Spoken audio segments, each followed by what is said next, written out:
ఆర్థిక స్వావలంబన లేదా సామాజిక సంక్షోభమా?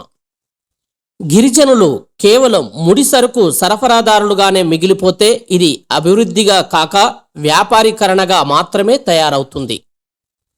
అడవిలో పుట్టే ఒక చిన్న పువ్వు పేద గిరిజన కుటుంబానికి ఆదాయం తెచ్చే మూలం అవుతుందా, లేక సమాజాన్ని మరో మద్యం సంక్షోభంలోకి నెడుతుందా? ఇప్ప, దీనిని మహువా అని కూడా అంటారు.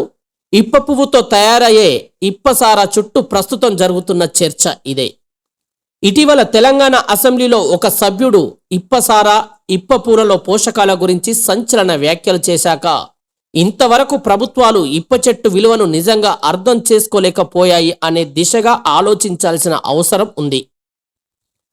ఇక ఇది మధ్యప్రదేశ్లో చట్టబద్ధం. సాంప్రదాయంగా గిరిజనులు తయారు చేసుకునే ఇప్పసారాను మధ్యప్రదేశ్ ప్రభుత్వం చట్టబద్ధం చేసి ఉత్పత్తి విక్రయాలను నియంత్రణలోకి తీసుకొచ్చింది.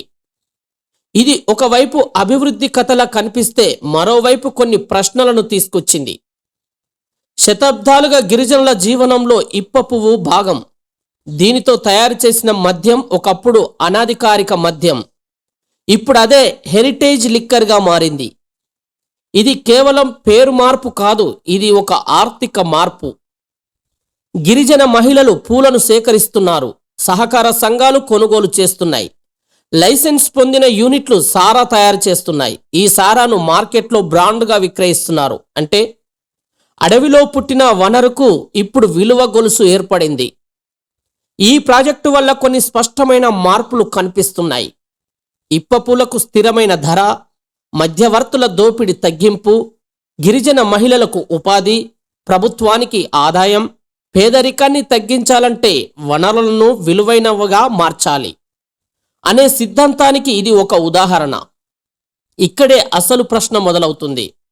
మద్యం అది ఏ రూపంలో ఉన్న సమాజంపై ప్రభావం చూపే శక్తి కలిగి ఉంటుంది. ఈ మద్యం చట్టబద్ధమైతే అది ఎక్కువగా అందుబాటులోకి వస్తుంది.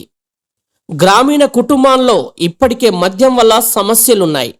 ఇంకో విషయం ఏమిటంటే సాంప్రదాయ జ్ఞానం గిరిజనులది, కానీ మార్కెట్ లాభాల్లో వారికి తగిన వాటా అందడం లేదు. గిరిజనులు కేవలం ముడిసరుకు సరఫరాదారులుగానే మిగిలిపోతే ఇది అభివృద్ధిగా కాక వ్యాపారీకరణగా మాత్రమే మిగిలిపోతుంది. లాభఫలాలు గిరిజనేతరులు తమ ఖాతాల్లో వేసుకుంటారు. ఇప్పసారా ప్రాజెక్టు రెండంచుల కత్తి లాంటిది. ఒకవైపు ఉపాధి, ఆదాయం పెరగడంతో గిరిజనుల ఆర్థిక స్థితి మెరుగవుతుంది. మరోవైపు మద్యపానం వ్యసనంలా పరిణమించి ఆరోగ్య సమస్యలు, సామాజిక అసమతౌల్యానికి దారితీస్తుంది. ఈ రెండింటి మధ్య సంతులనం ఎలా సాధిస్తామనేదే కీలకం. ఈ మోడల్ విజయవంతం కావాలంటే మద్యం వినియోగంపై కఠిన నియంత్రణ ఉండాలి. గిరిజనులకు లాభాల్లో న్యాయమైన వాటా లభించాలి. మహిళా సంఘాలకు అధిక అధికారాలు ఇవ్వాలి. ఆరోగ్య అవగాహన కార్యక్రమాలు పెరగాలి.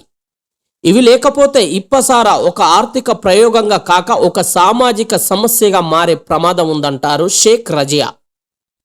ఆమె బస్తర్, ఛత్తీస్గఢ్లో గిరిజన మహిళా సంఘాలతో ఇప్ప పూలతో పలు విలువ ఆధారిత ఉత్పత్తులు తయారు చేయించి దేశమంతా మార్కెట్ చేస్తున్నారు.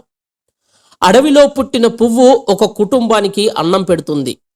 అదే పువ్వు ఒక సమాజాన్ని మత్తులోకి నెట్టే శక్తి కూడా కలిగి ఉంది. ఇప్పసారాను ఆర్థిక సాధనంగా మార్చుకుంటామా, లేక దాన్ని సామాజిక భారంగా మారనిస్తామా? సమాధానం పాలసీల్లో కాదు, అమలులో ఉంది. శ్యామ్ మోహన్ ఆదివాసీల జీవనంపై అధ్యయనం చేస్తున్న ఒక జర్నలిస్ట్.